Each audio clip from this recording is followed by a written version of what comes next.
आप सभी को दीपावली की हार्दिक शुभकामनाएं। माँ लक्ष्मी की कृपा सदैव आप और आपके समस्त परिवार पर बनी रहे। दोस्तों, आज की वीडियो में मैं आपसे बात करने वाली हूँ दीपावली की पूजा विधि के बारे में।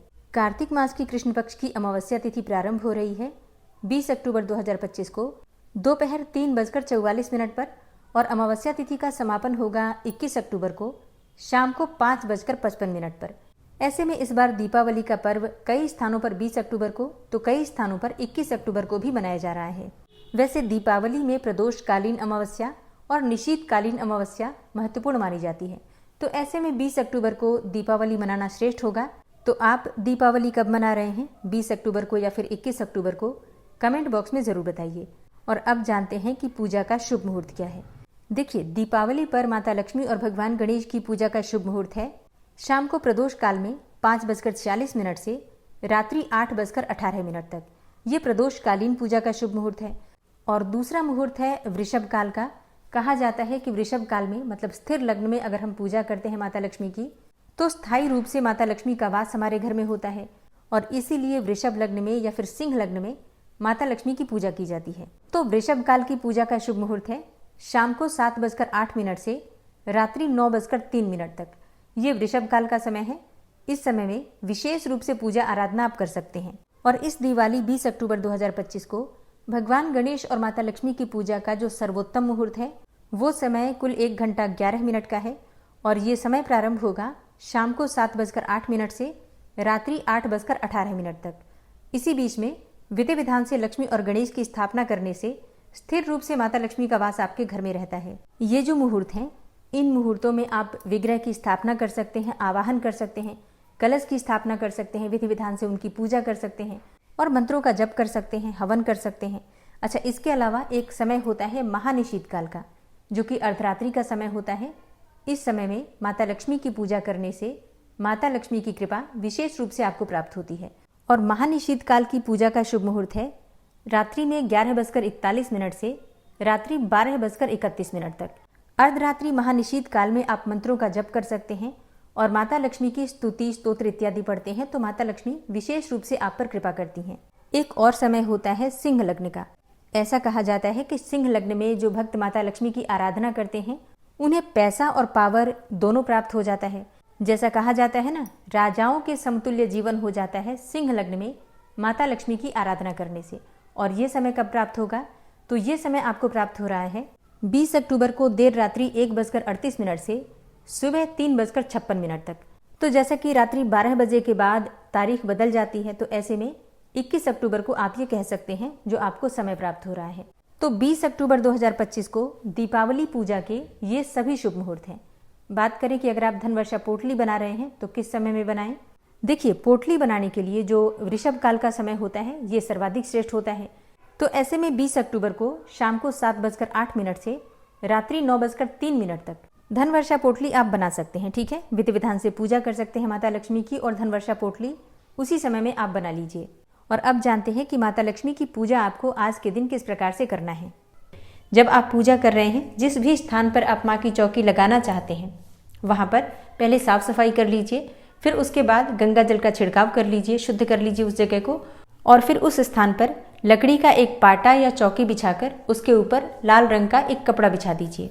अब इस चौकी पर आपको माँ लक्ष्मी और गणेश की मूर्ति, जो अगर आप लेकर आए हैं, नई मिट्टी की मूर्ति लाए हैं तो उसे स्थापित कर सकते हैं, या फिर अगर आपके पास पीतल, अष्टधातु या फिर चांदी की मूर्ति है तो आप उनकी स्थापना कर सकते हैं। अगर आपके पास दोनों है, जैसे कि अगर आपके पास पीतल या चांदी है लेकिन फिर भी अगर आप मिट्टी की मूर्ति या मिट्टी का विग्रह लेकर आते हैं लक्ष्मी गणेश का, तो उनकी भी स्थापना आपको करनी है वही चौकी पर। और जो पीतल या फिर चांदी की मूर्ति आपके पास पहले से है उनकी भी स्थापना कीजिए। मतलब एक धातु की एक मिट्टी की आप रख सकते हैं, कोई समस्या नहीं है। पुरानी वाली जो मिट्टी की मूर्ति है आपके पास उन्हें हटा दीजिए और जो नए लक्ष्मी गणेश आए हैं उनकी पूजा आज से प्रारंभ हो जाएगी। तो सबसे पहले चौकी के बीच में आपको लक्ष्मी गणेश, जो अगर आप नए लेकर आए हैं तो उनकी स्थापना करेंगे, नहीं तो जो प्रतिवर्ष आप पूजा कर रहे हैं उनकी करते हैं तो उन्हें स्थापित करेंगे। इसके साथ ही अगर आपके पास कुबेर देवता की फोटो है या फिर मूर्ति है तो उनकी भी स्थापना कर सकते हैं। नहीं है तो भी कोई बात नहीं, कुबेर देवता का ध्यान करके आप पूजा कर सकते हैं। सारी पूजा की जो सामग्री है एकत्र करके चौकी के पास रख लीजिए और आसन डालकर आप बैठ जाइए। अब करना है आपको शुद्धिकरण। सबसे पहले थोड़े से जल के छींटे देकर अपने ऊपर और अपने आसपास जो सामग्री है सबके ऊपर शुद्ध जल या गंगा जल के छींटे देकर उनका शुद्धिकरण कर लीजिए। इसके बाद आपको आचमनी करना है। अपने दाहिने हाथ में थोड़ा थोड़ा जल लेकर 3 बार आपको आचमनी करना होता है। ओम केशवाय नमः, ओम माधवाय नमः, ओम नारायणाय नमः, इस प्रकार से 3 बार आचमनी करते हैं। फिर चौथी बार थोड़ा जल लेकर और हाथ धो लेते हैं। ओम ऋषिकेशाय नमः, इस प्रकार से हाथ धोकर शुद्धिकरण करके पूजा का प्रारंभ करते हैं। अब आपको सबसे पहले एक दीपक प्रज्वलित करना है। अपने सामने एक शुद्ध घी का दीपक प्रज्वलित कर लीजिए और जहां आप बैठे हुए हैं आसन पर, तो आसन के नीचे थोड़ा जल डालकर और अपनी 2 उंगलियों से जल को स्पर्श करके अपने मस्तक पर लगाइए। अब आपकी पूजा प्रारंभ हो गई। अब आप जब तक आपकी पूजा पूरी नहीं हो जाती है आसन पर से उठ नहीं सकते हैं। तो पूजा से पहले सारी सामग्री एकत्र करके अपने पास रखिए या फिर कोई आपके आसपास हो जो सारी सामग्री आपको देता रहे, इस प्रकार की व्यवस्था रखिए। अब सबसे पहले आपको एक कलश की स्थापना करनी है। तो आपको एक पात्र लेना है, कोई सा भी पात्र ले सकते हैं, चांदी का, तांबे का, पीतल का, जो भी आपके पास पात्र हो। उस पात्र में आपको पहले गंगा जल डालना है, फिर शुद्ध जल से उसे भर दीजिए।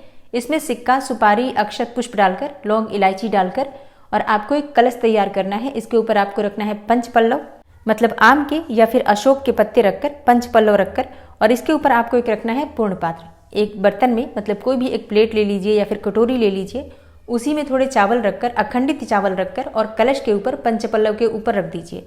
अब आपके कलश की स्थापना हो गई, लेकिन अभी भी ये कलश अधूरा है। इसके ऊपर हमें करना है गणपति की स्थापना।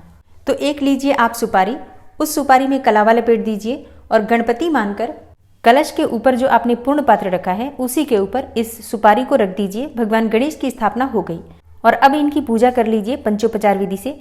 सुपारी के ऊपर ही आपको थोड़े जल के छींटे देने हैं। फिर उसके बाद से धूप, दीप, अक्षत, पुष्प अर्पित करके सुपारी रूपी गणपति का पूजन कर लीजिए। कलश देवता की पूजा कर लीजिए। इसी प्रकार से धूप, दीप अर्पित करके, अक्षत, पुष्प अर्पित करके कलश देवता का पूजन कर लीजिए। कलश देवता और गणपति की पूजा हो गई, स्थापना हो गई।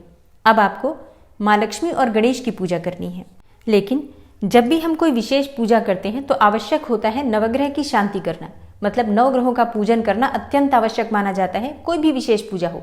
तो अगर आपके पास नवग्रह यंत्र है तो आप वहीं पर स्थापित कर दीजिए और उन्हीं पर धूप, दीप अर्पित करके 9 ग्रहों का ध्यान करके पूजन कर लीजिए। लेकिन अगर आपके पास नवग्रह यंत्र नहीं है तब आप क्या करेंगे? देखिए, अगर आपके पास चौकी पर जगह है तो आप नवग्रह बना सकते हैं। थोड़ी थोड़ी चावल की ढेरी रखकर 9 जगह पर और नवग्रह बना सकते हैं। लेकिन अगर ऐसा संभव नहीं है तो एक छोटी सी प्लेट ले लीजिए। उसी प्लेट में अपनी अनामिका उंगली से, रोली से या फिर चंदन से 9 बिंदियां लगा दीजिए। अब ये आपने 9 ग्रह का निर्माण कर लिया। अब अगर आपको नवग्रह मंत्र आता है तो मंत्रों के द्वारा, नहीं तो आप सभी ग्रहों के नाम लेते हुए, जैसे कि ओम सूर्याय नमः, ओम चंद्राय नमः, ओम ब्रह्म बृहस्पतये नमः, इस प्रकार से सभी ग्रहों के नाम लेते हुए जो आपने प्लेट पर बिंदियां लगाई हैं उनके ऊपर अक्षत और पुष्प अर्पित कीजिए, धूप दीप अर्पित कर दीजिए। अब आपने नवग्रहों की पूजा कर ली।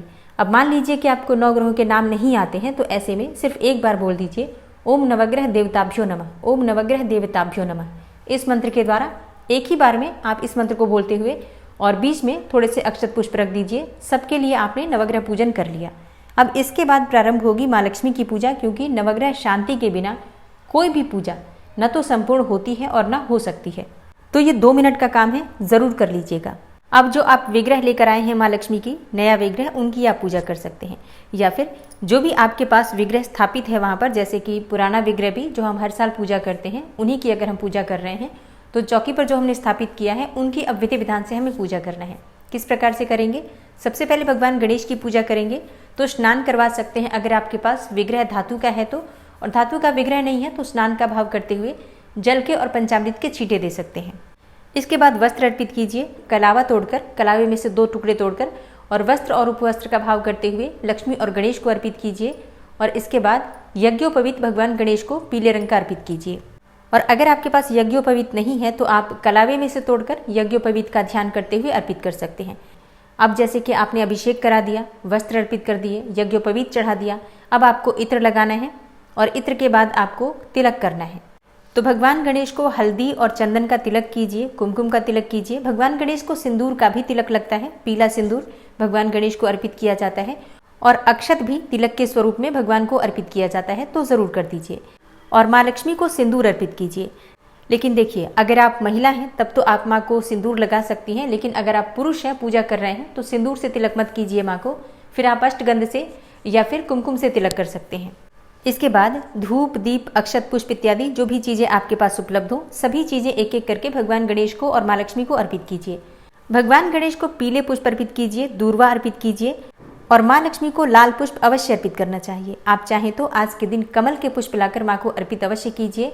इसके बाद आपको भोग अर्पित करना है, तो भोग में आप मिठाइयों का भोग लगा सकते हैं। कोई भी मिठाई भोग स्वरूप में आप अर्पित कर सकते हैं। वैसे माँ को सफ़ेद मिठाइयाँ अत्यंत प्रिय हैं, दूध से बनी हुई मिठाइयाँ, तो आप चाहें तो स्वयं बना सकते हैं या फिर दुकान से लाकर भी चढ़ा सकते हैं। और दीपावली है तो आज घर में खीर अवश्य बना लीजिए। खीर से आप हवन भी कर सकते हैं, माँ लक्ष्मी को भोग भी अर्पित कर सकते हैं। तो खीर घर में अवश्य बने, इस बात का ध्यान रखिए। और फिर जो भी फल आपके पास उपलब्ध हो, मतलब इस समय जो भी फल आपके पास उपलब्ध हो माँ को अर्पित कीजिए। हो सके तो अनार माँ को अवश्य अर्पित करना चाहिए, वो भी अनार के दाने निकालकर, मतलब आप अनार को साफ कर लीजिए और सिर्फ दाने किसी पात्र में रखकर माँ लक्ष्मी को अर्पित करना चाहिए। फल होने चाहिए।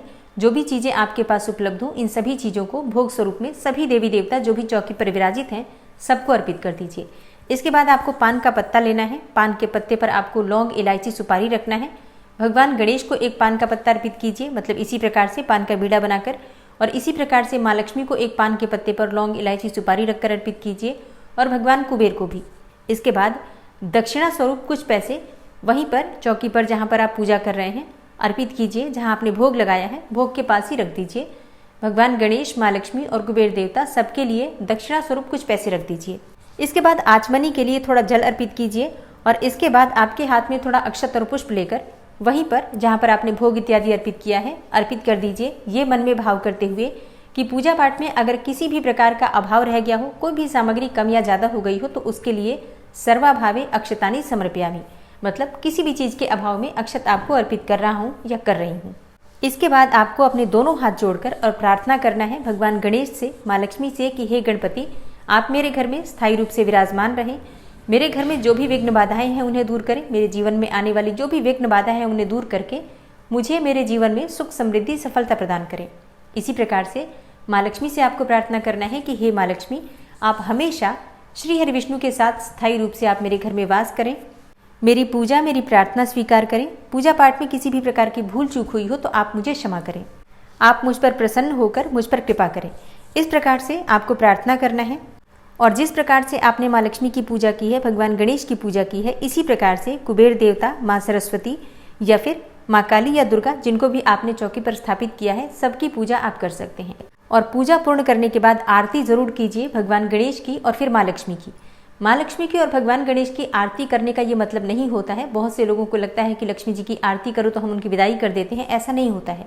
माँ लक्ष्मी की आरती इस भाव को मन में रखकर की जाती है कि माँ लक्ष्मी अब मेरे घर में स्थायी रूप से विराजित हो गई हैं, अब आप मेरे घर में ही हैं, मैं हर समय आपकी आरती करूंगी, पूजा करूंगी, सो अब आप मुझ पर कृपा करके मेरे घर में ही सदैव विराजित रहें। इस प्रकार से मन में भाव करके हम आरती करते हैं। पूजा करने से पहले पूजा का संकल्प जरूर ले लीजिए। जैसे कि जब आप आचमनी कर लेते हैं तो उसके बाद से अपने हाथ में जल और पुष्प लेकर, अक्षत लेकर संकल्प लीजिए कि हे माँ लक्ष्मी, आपकी कृपा की प्राप्ति के लिए, आपकी प्रसन्नता हेतु, हे लक्ष्मी, हे गणेश, हे कुबेर देवता, मैं आपकी पूजा कर रहा हूँ या पूजा कर रही हूँ। इस प्रकार से आपको प्रार्थना करके फिर आपके हाथ में जो सामग्री है वो आपको वहीं पर माँ लक्ष्मी के सामने अर्पित कर देना है। फिर उसके बाद से आपको पूजा प्रारंभ करना है। तो इस बात का आप लोग ध्यान रखिएगा। बिना संकल्प के पूजा का उतना फल हमें नहीं मिलता जितना कि संकल्प लेने के बाद मिलता है। और धन वर्षा पोटली कैसे बनानी है आपको, इसकी सारी विधि चैनल पर अपलोड हो चुकी है वीडियो, आप लोग वहां से देख सकते हैं। मिलती हूँ मैं आपसे अगली वीडियो में, तब तक के लिए नमस्कार।